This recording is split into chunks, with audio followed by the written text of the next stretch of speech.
అక్కినేని నాగార్జున ఫ్యామిలీపై మంత్రి కొండా సురేఖ చేసిన వివాదాస్పద వ్యాఖ్యలపై నాంపల్లి కోర్టులో గురువారం విచారణ జరిగింది. తన ఫ్యామిలీపై అనుచిత వ్యాఖ్యలు చేసినందుకు అక్కినేని నాగార్జున కొండా సురేఖపై పరువు నష్టం దావా వేశారు. ఇప్పటికే నాగార్జున కుటుంబ సభ్యుల వాంగ్మూలం సైతం కోర్టు నమోదు చేసుకుంది.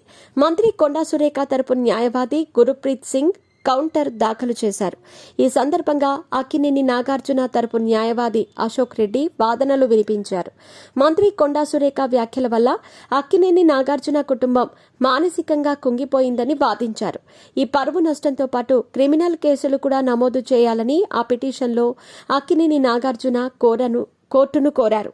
బాధ్యతాయుతమైన మంత్రి పదవిలో ఉండి అలాంటి వ్యాఖ్యలు చేయటం సరికాదన్నారు. మంత్రి కొండా సురేఖ ఖచ్చితంగా క్రిమినల్ చర్యలకు అర్హురాలు అని వాదనలు వినిపించారు. తెలంగాణ మంత్రి కొండా సురేఖ, అగ్రనటుడు అక్కినేని నాగార్జునల మధ్య లీగల్ ఫైట్ నడుస్తున్న సంగతి తెలిసిందే. దేవాదాయ శాఖ మంత్రి కొండా సురేఖ, అక్కినేని నాగార్జున ఫ్యామిలీ, సమంత, నాగచైతన్య విడాకుల అంశంపై చేసిన వ్యాఖ్యలు సంచలనంగా మారాయి. ఈ అంశం అటు సినీ ఇండస్ట్రీలోనూ ఇటు రాజకీయంగా ప్రకంపనలు సృష్టించిన సంగతి తెలిసిందే. మంత్రి కొండా సురేఖ వ్యాఖ్యలను ఖండిస్తూ అక్కినేని నాగార్జున నాంపల్లి కోర్టులో పరువు నష్టం దావా కేసు దాఖలు చేసిన సంగతి కూడా అందరికీ తెలిసిందే. మంత్రి కొండా సురేఖపై క్రిమినల్ కేసులు నమోదు చేయాలని నాగార్జున డిమాండ్ చేశారు. తాజాగా ఈ కేసుపై గురువారం నాంపల్లి కోర్టులో విచారణ జరిగింది.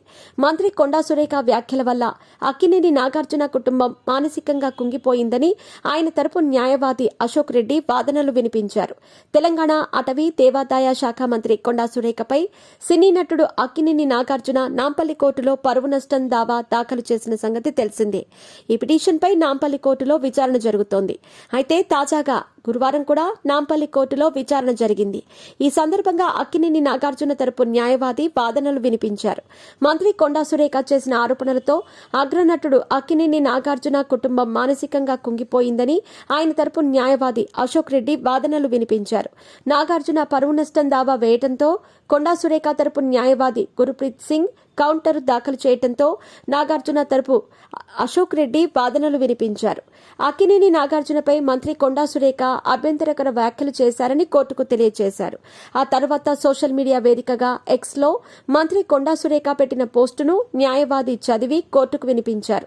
బాధ్యతాయుతమైన మంత్రి పదవిలో ఉండి అలాంటి వ్యాఖ్యలు చేయటం సరికాదని అన్నారు. మంత్రి కొండా సురేఖ ఖచ్చితంగా క్రిమినల్ చర్యలకు అర్హురాలు అని వాదనలు వినిపించారు. ఇకపోతే ఇప్పటికే ఈ కేసులో నాగార్జున, ఆయన కుటుంబ సభ్యుల వాంగ్మూలాన్ని కోర్టు ఇప్పటికే నమోదు చేసిన సంగతి తెలిసిందే. తాజాగా కొండా సురేఖ తరపు న్యాయవాది కౌంటర్ దాఖలు చేయడంతో నేడు కోర్టులో వాదనలు జరిగాయి. అక్కినేని నాగార్జునపై వ్యాఖ్యలు చేసిన అనంతరం కొండా సురేఖ ఎక్స్ వేదికగా క్షమాపణలు కోరారని న్యాయవాది అశోక్ రెడ్డి వాదించారు. తన వ్యాఖ్యల వల్ల మీరు గాని మీ అభిమానులు గాని మనస్తాపానికి గురైతే బేషరతుగా తన వ్యాఖ్యలను ఉపసంహరించుకుంటున్నానని, అన్యతా భావించవద్దని కొండా సురేఖ ఎక్స్ వేదికగా ఆ రోజే క్షమాపణలు చెప్పారు. ఈ ట్వీట్ను న్యాయవాది అశోక్ రెడ్డి కోర్టులో చదివి వినిపించారు.